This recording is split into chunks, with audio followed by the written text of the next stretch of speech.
So welcome back to the Meeting Underground, Season 2, Episode 6. This is our third in a series on songwriting. We're going to title this episode Lyrics and Tracking. So I invited Johnny G to join us for the show. And yeah, glad to be here. Yeah, thanks. So we're going to look at the tracking of the song that we've ended up with, and we're going to look at the lyrics, and then we're going to give you an opportunity to listen to it. So, you ready? Here we go. All right. So we're going to talk about the song, the tracking of the song. Since the last episode, I've recorded the song. I put all the parts down. Once we came up with the drums, I began working on the guitar and different parts like that. And so I want to kind of look at some of that. For instance, the opening segment with the shaker and the guitar. This is what it sounded like. Like that. Yeah. That already does so much with the shaker and the organ in the back. Yeah. You know what's really interesting about this? I was noticing that this guitar, listen to this guitar, there's a harmonic going on in this guitar that sounds like you're using a synthesizer. Listen. Watch, right here.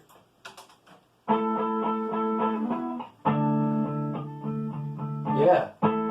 In the mix. Yeah, totally. In the mix, it sounds like there's an extra instrument in there. It does. I actually noticed that when I was listening to the track. Yeah. Sounds like a synthesizer. It's got like a pulsing kind of synthy. Yeah. So that adds something. So that was like the beginning. Yeah. And that was the original.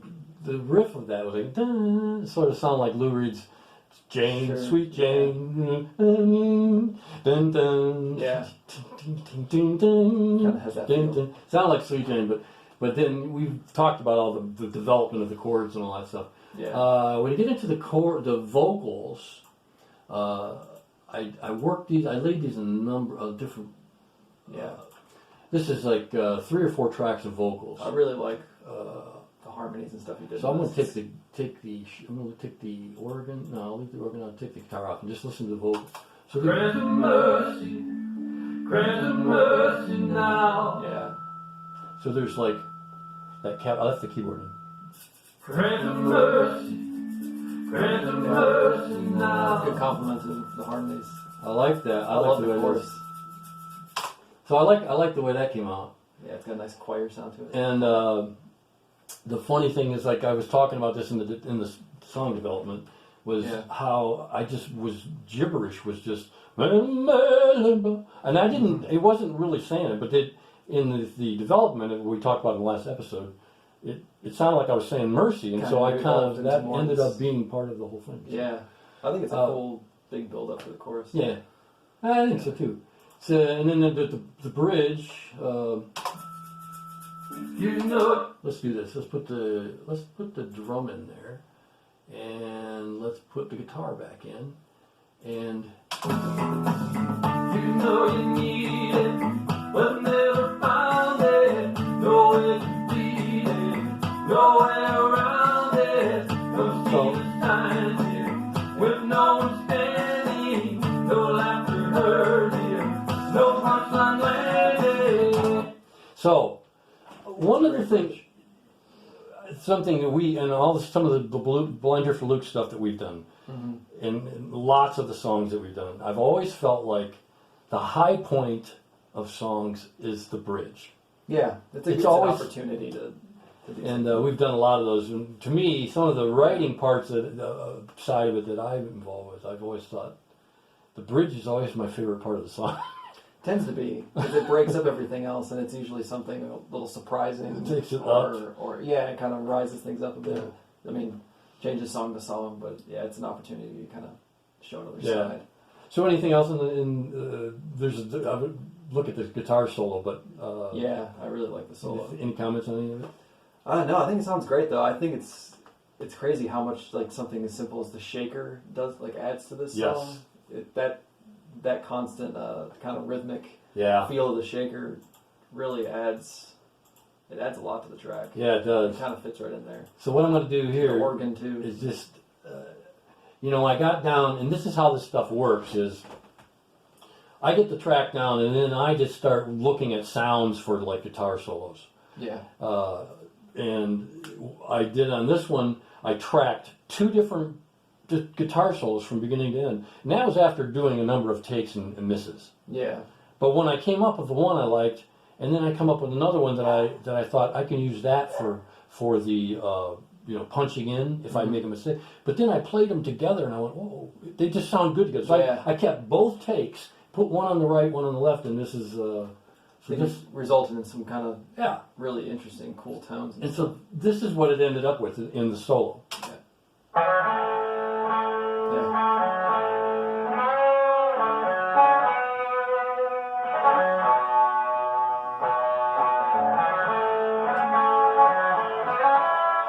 See the one I went out. Yeah.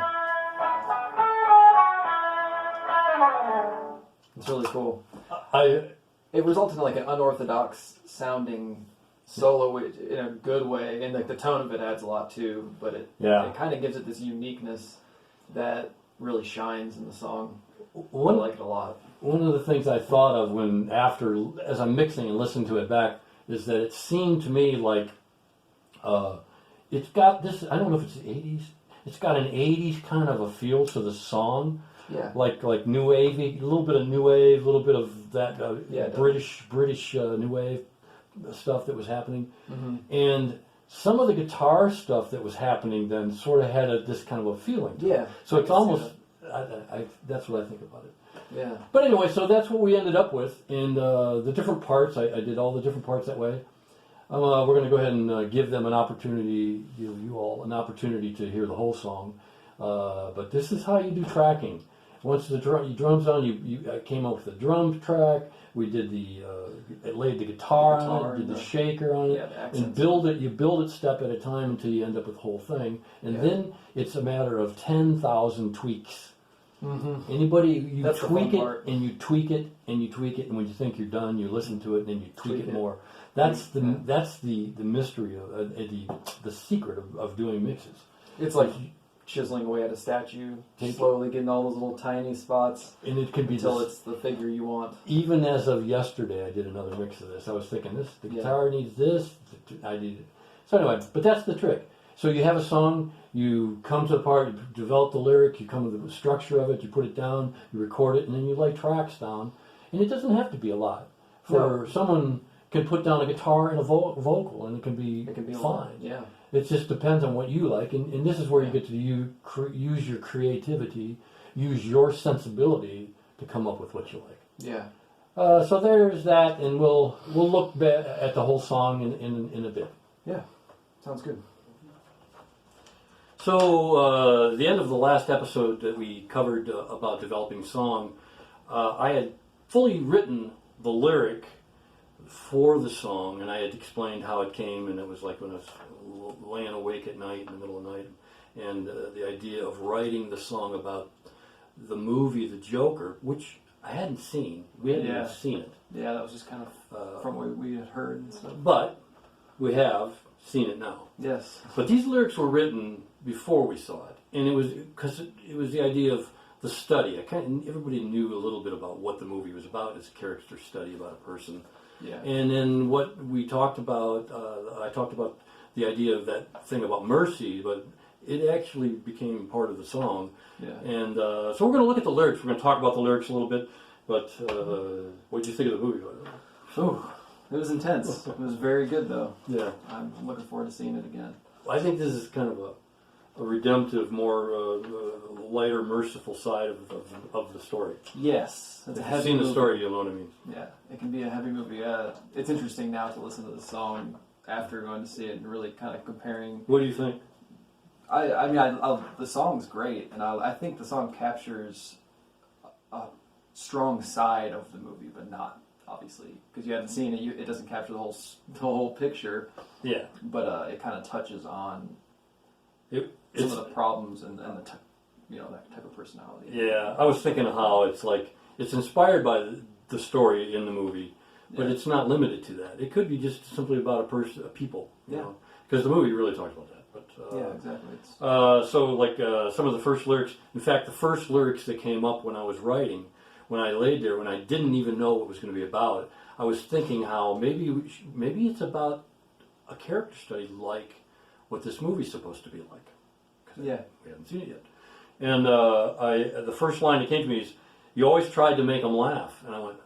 And had been going, "Do, do, do, do, do, do. You always try to make them laugh." And I went, "Whoa, that works." Yeah. And as soon as I did that, the lines started coming, and I wrote them Started down to take as shape. fast as I could. Yeah. But some of your thoughts on some of the lyrics. Yeah. I mean, I really like. I think the verses are really well written and really kind of say a lot about that type of mental state. I really like what ended up happening with the chorus and the fact that it did become more of this reprieve, this more positive thing of like, because if it is a character study, you know, there's really people out there that do become, you know, the punchline of a joke and do get kind of torn down. So you get into that. In the line it goes, "You always tried to make them laugh. The thing you thought they wanted to, tried to hold their punchlines back." Now that's a metaphor for the actual abuse that was taking place toward him, or in the thoughts of writing toward someone. You know, so a person has managed to. He deals with laughter and humor as something positive because of a life that has been very negative. And so the idea of using the word punchline of a joke, but it became punchline. And so it's a metaphor of that. Yeah, it's pretty cool use of. And it says, "Try to hold their punchlines back, but now you know the brunt of it, the brunt of a joke. The brunt of it is you. The brunt of it's you. It's true, the joke's on you." Anyway, the second line, notice the first line. Read that one. Clowning around to Breaking Bad. That was reference to the show Breaking Bad. Yeah. About how breaking toward bad, but that's a cool use of it. Those tears behind the smile you wear. Yeah, it's. So I feel like the verses really capture kind of the sorrow and anguish and the pains that you've had because no one really knows you're there, and then, you know. Yeah. And so when it comes back around to the bridge, to the chorus, it's grant him mercy. It's not have mercy or Lord have mercy. It's just grant him mercy. To say, looking at a situation like this with a person, grant him mercy. Grant this, you know, a person that's been abused. It's funny because when I first started writing this, before I even had a concept of it, I was thinking, what if it's about a person that's got a lot of abuse, and the idea of mercy is seeing mercy from that the idea of the person that had been abused, and then later, I said the second verse could be about a person that's abusing, and the looking at mercy from the abuse, and that's kind of really what ends up happening. It wasn't intentional, It wasn't really planned that way, but it ends up being at the beginning. This chorus, grant him mercy now. It's like a way of looking compassionately on a person that's going through this, but then later it turns into that this person becomes the abuser, and it's an appeal to them to be merciful, to find mercy there. Which is kind of how the movie ended up. No spoilers, obviously, but there is a turning. You mean we can't spoil? It's not in this culture. We can't spoil. No, although the movie's been out for a long time. No, you should go see it if you haven't. And then the third verse begins with that. Yeah. This is my favorite verse in the whole song. This whole section here. Yeah, I like the flow of it. Why don't you read it and we'll talk about it. The one who laughs last laughs best. That's the way you've heard it said. But no one's left inside to test. The voice is laughing in your head. The joke's on you. I got chills when I was writing those. Yeah, I really like the bouncing of the words. One of the things, like I talked about, my viewpoint of writing, and it served me for many years, is that when I'm looking and working on a song, and I've come to that point where I'm looking at what the song's about, I always view it as something that I'm trying to find. not something I'm coming up with. So I never get to the end of this feeling, oh, look at what I came up with. I usually come at the end of it going, wow, look what I found. It's like treasure hunting or something. Yeah. You're just like, And I think it's a really a good way, yeah. and it's a really accurate way of looking at the writing process. It's like whenever, and artists understand that. They work on something, and then they realize, man, there's something more than me in this. When that magic is happening, now there's songs you just work on. I'm not, but every artist has had those experiences where you go, You're just a there's channel. something more than, and it's like that. Hank Williams said, I was watching the country music, Ken Burns country music documentary, and the third episode of that is called the Hillbilly Shakespeare. It's about Hank Williams, one of the greatest writers, Absolutely. greatest poets that was embodied into country music, but he was just a great poet. Yeah. And he suffered a lot, and it came out in a lot in his music, his writing. He had written the song "I'm So Lonesome I Could Cry," which to this day I still believe is the saddest, best, great sad song ever written. Yeah. You listen to it, you look at the imagery of it, it's just powerful. incredible. Well, a friend of his asked him, "How did you write that?" He says, "I just hang on to the pen and God passes it through." Yeah, people have different names for it, but it's you're just a conduit for something else coming. When the muse is at work, you go, Yeah. wow. And you can look at that differently. To me, I really look at it as a very spiritual thing. And songs are that way. So when you look, if you're good, look at just when you're at it writing a song and you're working on it, and you're at that point, you know you're working on a lyric, or the lyrics already come. Sometimes they come and you start writing and you don't even know you're working on a song. As we're ready for it. Mm-hmm. But when you're working on it, view it as something that's out there, and it's out there and it's fully developed, and it's out there, and all you do is catch it and mold it, put together. Yeah. Now you do work on it, you do fix it, you have to seek it out, and you do correct it, and you do work it. But the idea, the inspiration, the music, that stuff, often is, I just look at it like it's already there. Yeah. The bridge. We come into the bridge. You know you need it. Yeah. You want to comment on it? Read it? I can read it. So this is the bridge. Yeah.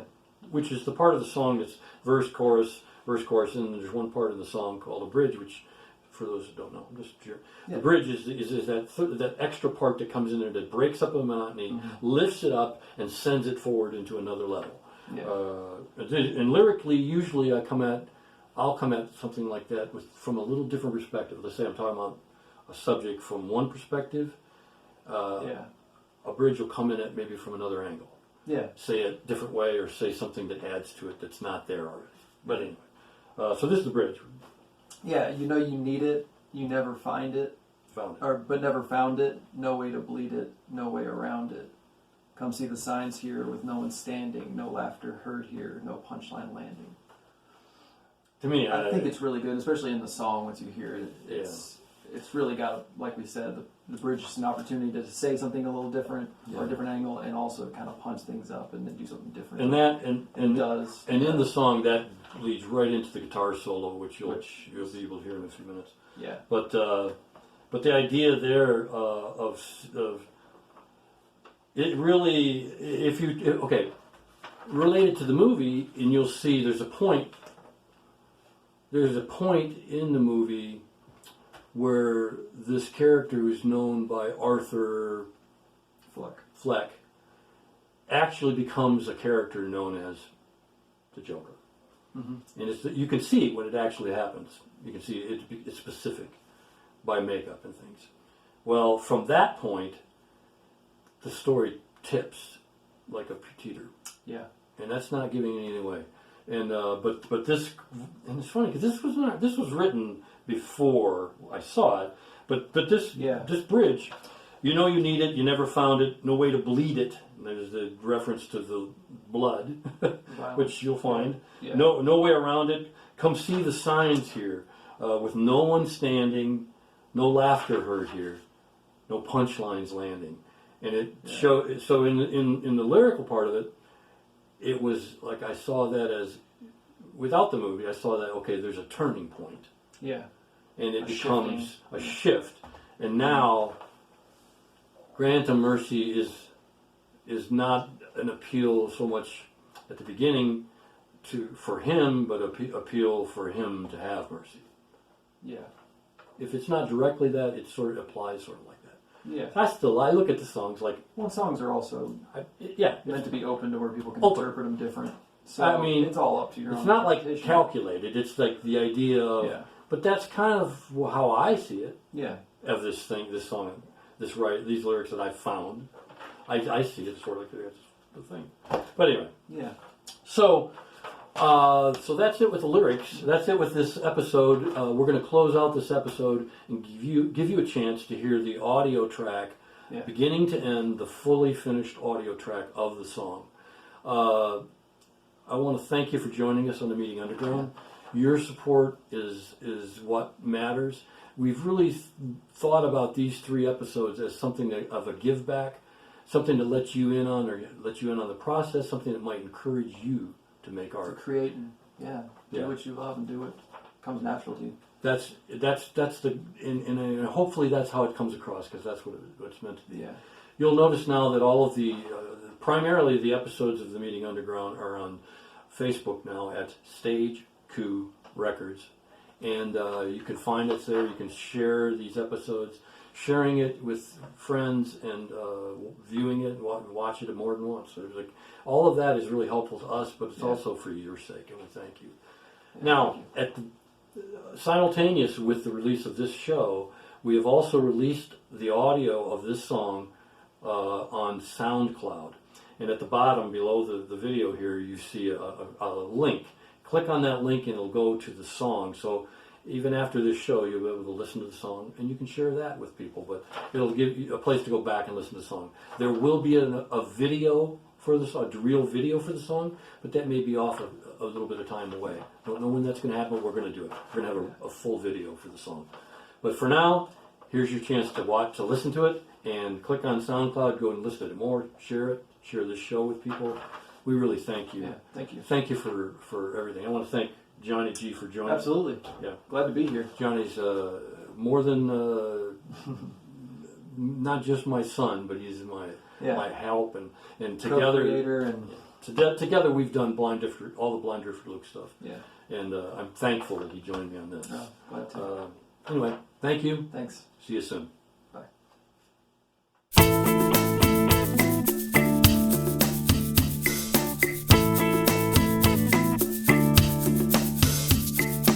Always try to make them laugh, the thing you thought they wanted to.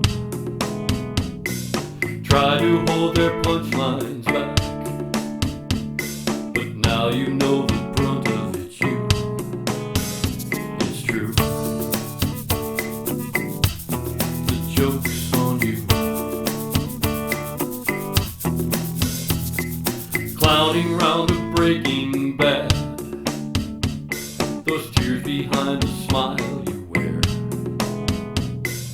anguish and the pains you've had, 'cause no one really knows you're there. It's true, the joke's on you.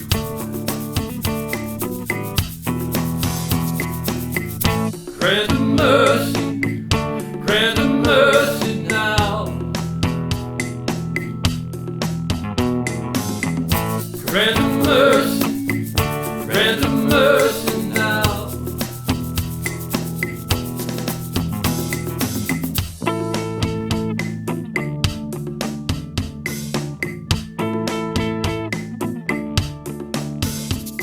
The one who laughs last laughs best. That's the way you've heard it said, but no one's left inside to test the voices laughing in your head. True, the joke's on you.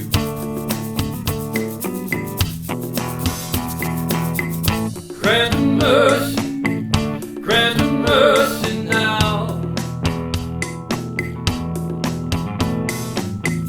Grant a mercy, grant a mercy now. You know you need it, but never found it. No way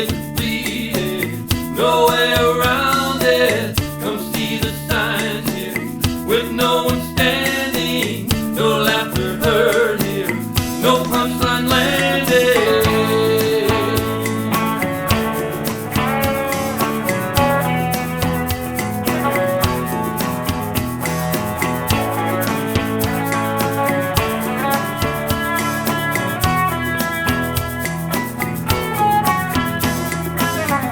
Grant him mercy, grant him mercy now.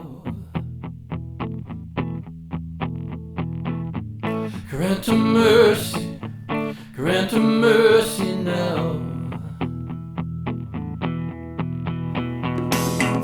Grant him mercy, grant him mercy now.